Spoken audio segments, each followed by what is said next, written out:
operují s tím, že přeci jenom, když se ty pacienti soustavně eradikují ty helikobakterie, takže značná část z nich ty obtíže ztratí a je to nejméně třetina těch obtíží. Já nevím, z té vaší statistice, jestli to taky tak znovu nějak tak vyplynulo do těch vašich, ale přeci jenom celá řada jako obtíže ztratí. Ovšem to bych chtěl zdůraznit, že asi tak přibližně třetina, že ten takzvaný ten nespecifický ty dispozice, to se mi dost nelíbí, protože ten typ, který, jak my říkáme, my tomu říkáme dráždivý žaludek, protože ten Alzheimer's, to je vlastně ten pseudolupský syndrom, a ten chabý žaludek, to je ten hypomotilitní. Já myslím, že to jsou dosti vyhraněné případy, které se nepřekrývají. Ten hypomotilitní typ, ten typ těch mladých dívek, jak se tomu říkalo, gastroptóza nebo hypotonická elongace a ty obtíže přece jenom jsou trošku jiné, má to takový charakter konstituční, ten neurodigestivní aspekt, když to ten dráždivý žaludek, to je ten vlastně dyspepticko-alergický syndrom, jak vy to nazýváte, tam dominuje ta bolest, takže to jsou dosti vyhraněné typy, takže překrývání, ovšem existují potom typy, které mají smíšené ty příznaky, že? Ale nikdy v těchto dvou vyhraněných typech. A pak jenom, bych chtěl ještě říkat. Já bych si dovolil teda hned odpovědět na tu první otázku, jak to vlastně vypadá, když někteří říkají, právě ten Mechol a tak dále, že přece se podaří při přeléčení a eradikaci Helicobacter pylori indukovat dlouhodobou remisi. Někde dokonce on skutečný Mechol právě měl takovou studii, kde koreloval a vycházelo to pozitivně, a to je vlastně jediná, a je to právě celá ta skupina, která se snaží proklamovat co my neradi přijímáme, a už teďka ve světě mnoho jiných, je ten způsob test and treat. To znamená, že přijde nemocný v Anglii, je mladý pod 45 nebo pod 50 let a dyspeptický. Tak podle toho, jak já vnímám odpověď těch nemocných, zejména kteří mají bolest, tlak, tu takovou trošku analogickou bolest pseudoucerotis, Alzheimer's syndrom. Ta účinnost této léčby se mě jeví skutečně efektivní. Já nemohu, nicméně potřeboval bych to asi nějak to srovnat a s nějakým přesným způsobem posoudit. Já jenom říkám takovou osobní zkušenost. Já to neumím víc odpovědět na to. Děkuji vám. Narušení funkce hladkového svalstva klíčových cest. Prosím, snímek 3. Onemocnění biliárního traktu bývá za následek především diskomfort v oblasti zažívacího traktu, bolesti. Opakované, dlouhodobé potíže neslídka stresují nemocného strachem z rakoviny. Karlovarské pitné léčby u uvedených chorob nemají dilema, zda pít či nepít. Jednoznačně pitná léčba u indikovaných chronických onemocnění. Děkuji vám.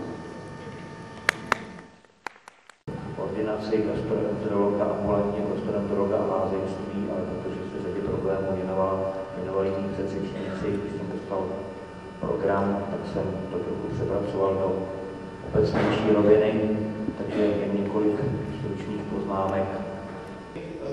Zlepšení těch výsledků a vykládá se to tím, že některá ta probiotika jsou schopná právě produkovat substance, která působí teda bakteriostaticky nebo baktericidně na helikobakter. Budu mít povoleno ještě položit otázku k předchozí přednášce, protože jsem to nestihla. Já se chci zeptat doktora Kirchnera, jak on vidí možnosti, protože mluvil o nárůstu a o preventivních opatřeních kolorektálních pro onemocnění kolorektálním karcinomem a indikace střevních onemocnění jsou tady vlastně doménou karlovarské lázeňské léčby. My se domníváme, že právě endoskopická vyšetření jsou velice důležitým screeningovou metodikou a zatím to nemáme ještě jisté, jestli se to povede zapracovat do těch vyšetřovacích požadavků, které my žádáme, aby pojišťovna eventuálně hradila. ze svých prostředků jako jedno ze základních a důležitých vyšetření, které požadujeme, aby pacient byl dřív, než začne chodit třeba na střevní výplach. O čem se velice často diskutuje, jestli lze nebo nelze bez endoskopického vyšetření jít na střevní výplach. Jestli byste nám pomohli v tom, protože samozřejmě pacienti, kteří si to platí sami, tak tam můžeme eventuálně s nimi v tomhle smyslu komunikovat a požadovat to, ale je důležité, aby pojišťovna vnímala nutnost těchto vyšetření a je nutná podpora právě ze strany gastroenterologů, aby to důrazně požadovali. Takže. Pětí. Na třetím místě se umístila paní doktorka Kozlová Lenka. Prosil bych paní doktorku o převzetí ceny.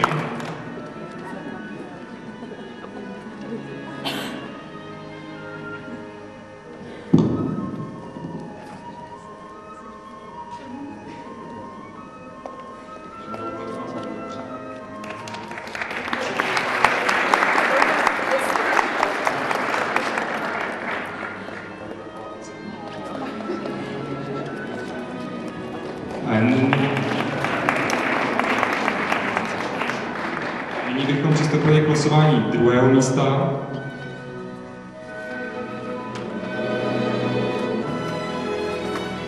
Na druhém místě se umístila paní doktorka Polonová.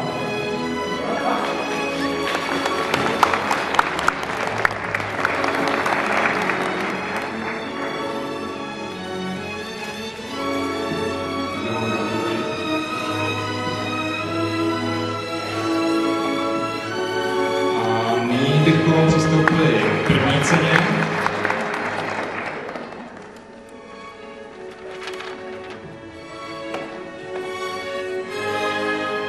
Pětí a na prvním místě se umístil pan doktor Václavík Martin. Prosím, Václavíka, aby převzal první.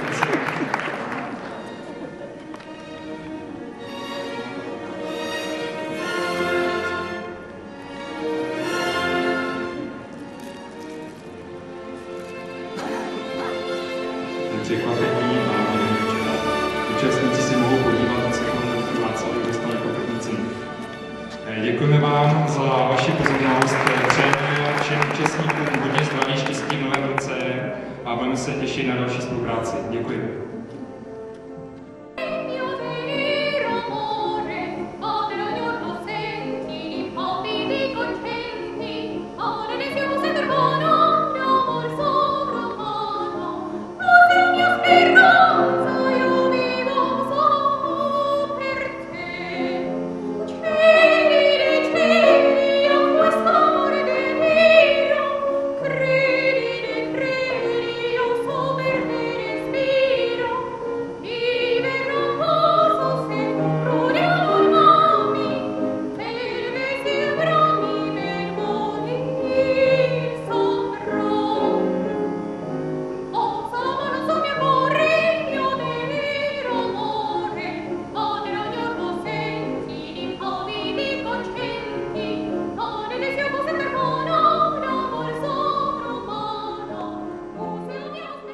Taky bych si dovolila tady mezi námi přivítat už téměř karlovarské spolupracovníky, ale současně i přeshraniční spolupracovníky z Bad Elster, se kterými už pracujeme několik let, a to pana inženýra Štekmana a jeho spolupracovníci paní Buš, kteří jsou taky přítomní stále.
gemacht und das erzähle ich Ihnen heute früh.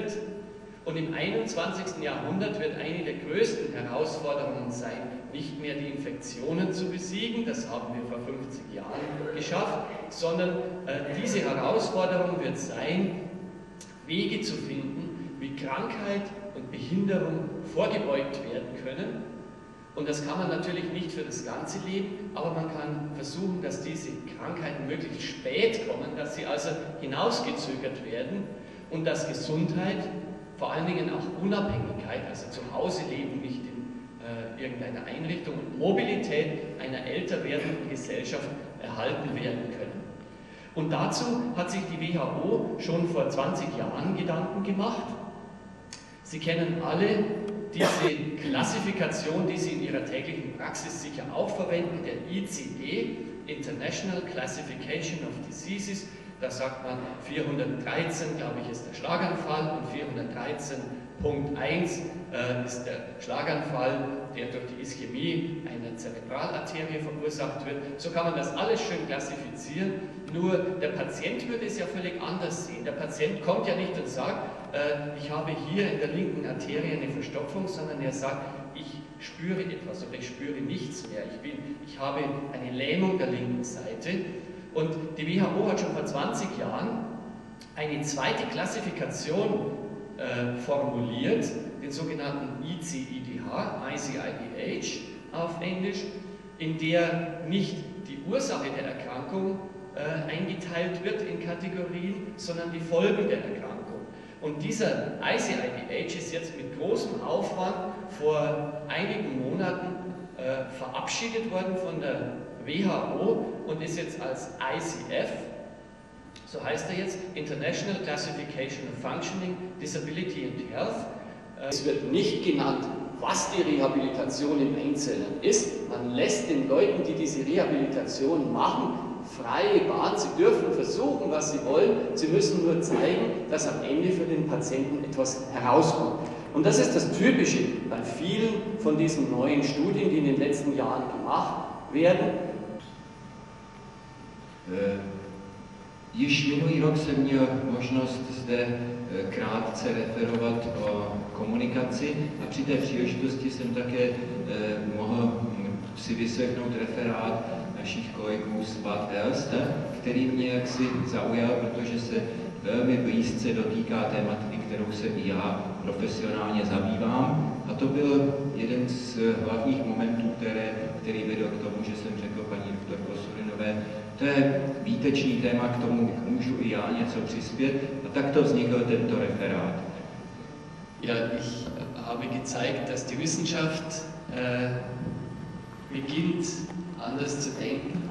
Die Krankenkassen in Deutschland haben leider noch Schwierigkeiten damit. Und der wichtigste Grund ist, dass wir bei einer Therapie einer akuten Erkrankung sofort das Ergebnis haben. Gerade aber bei der Prävention haben wir eigentlich eine Investition. Wir tun jetzt etwas, wir müssen jetzt Geld bezahlen, damit wir in 2, 3, 4, 5 oder 10 Jahren weniger Geld bezahlen müssen. Und das ist etwas, was das traditionelle Krankenkassensystem in Deutschland noch nicht kann. Da muss man auch Strukturen ändern. Und wir sind da erst dabei. Und wenn wir den Begriff Prävention verwenden, auch da gibt es unterschiedliche Vorstellungen, aber man beginnt sich jetzt auf eine Vorstellung zu einigen, nämlich es gibt Primärprävention, das ist das, was Sie gesagt haben, zu verhindern, dass jemand krank wird, dass jemand gesund bleibt. Und es gibt Sekundärprävention, zum Beispiel nach einem Schlaganfall, zu versuchen, dass es keinen zweiten Schlaganfall gibt. Und es gibt Tertiärprävention, das heißt, zu versuchen, dass es möglichst lange, möglichst gut geht, also die Progression zu verhindern. Und wir können erwarten, dass die Krankenkassen in Deutschland zuerst beginnen werden, Sekundär- und Tertiärprävention zu bezahlen und dass man in Zukunft die Primärprävention auch nicht über die Krankenkassen bezahlt bekommt.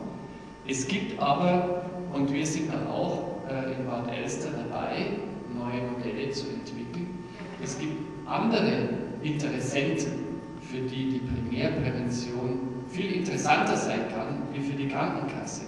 Das sind zum Beispiel die Betriebe, die Firmen, die Unternehmen, weil es eben einen Unterschied ausmacht, ob jemand früher krank wird, mehrere Tage fehlt oder ob er gesund ist, leistungsfähig ist und ob er deswegen den Betrieb mehr an Arbeitsleistung bringen kann.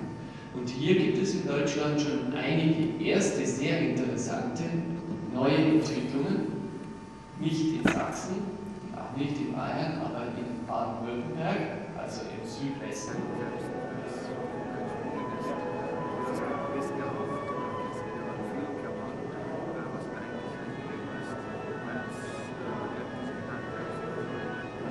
Obecných zásad pro vytváření koncepce lázeňského místa jednoznačně vyplynulo, že největší prioritou je lázeňská léčba, ochrana přírodních léčivých zdrojů jako opora ty lázeňské léčby a že ta lázeňská léčba je to, co historicky v současnosti dává tomu městu to renomé, tomu lázeňskému místu.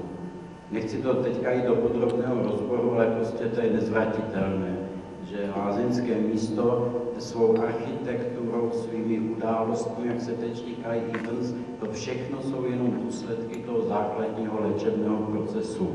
Historicky jsou. Aby jsme se jenom krátce zabývali, co má vliv na lázeňského hosta. Jsou to tyto 4 věci. V prvé řadě samozřejmě lázeňská léčba. Další věc, kterou většina z nás zajišťuje, je stravování, zároveň mohlo být ještě dietní, ubytování a prostředí. A tady trošku přejdu ke quality managementu, že právě z tohohle rozmezí mezi obchodem a zdravotnictvím si musíme uvědomit jednu věc. Lázeňská medicína není zvenku tak atraktivní. Bývalý prezident lékařské komory to velice hezky řekl, že prostě tam neječej sireny, neteče krev a nejezdějí sanity. My jsme mu vysvětlili, že u nás jezdí sanity a skutečnost je taková, že ve Svazu lázní jsme si uvědomili, že lázeňství se může dál rozvíjet anebo udržet tu vysokou kvalitu, kterou měli, jedině, když se i ekonomicky přežije, i když ekonomicky přežije.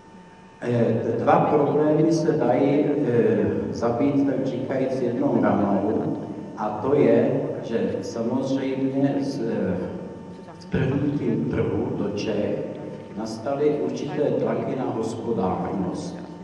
A tady právě dozrála doba už před časem k tomu, že teďka nechám schválnout to, co řekl, prvé ta asymetrie informací, ale zároveň se ukázalo, že právě pro ten nedostatek informací u našeho klienta musí existovat záruka kvality pro něj. Takže ty standardy jsou taková věc. To, co zmínila paní doktorka Kosovinová, jsou součástí řízení kvality nějaké. Jsou ale taky zárukou, určitou zárukou vůči zákazníkovi u nás hostu lázeňskému. Jsou ale do jisté míry, pokud budou sjednoceny, také vlastně určitým forenzním krytím v případě nějakých komplikací. A víte, že od té doby, co advokáti se dokážou přeživit na zdraví a na nemoci lidí, tak to může časem být komplikované, když pevně doufám, že to nedojde až do takové míry jako v Spojených státech. Tím primárním úkolem při zajišťování kvality lázeňské péče je i ochrana kvality přírodních léčivých zdrojů. A ta problematika je velmi košatá, ta ochrana přírodních léčivých zdrojů je skutečně historicky velice bohatou tematikou. Poskytovaných služeb obecně jsou to standardy, normy. Všechny tyhle momenty se poměrně negativně promítají do komunikace s tím klientem, a to z toho důvodu, že klient má v hlavě poměrně slušný zmatek, jestli můžu použít toho výrazu lidového. Takže doufám, že budete všichni plní entuziasmu v novém roce a že se nám povede problémy, které ještě nebyly vyřešeny, aby se dořešily. Takže děkuji vám za účast a teď vás zvu k obědu do vedlejšího předsálí.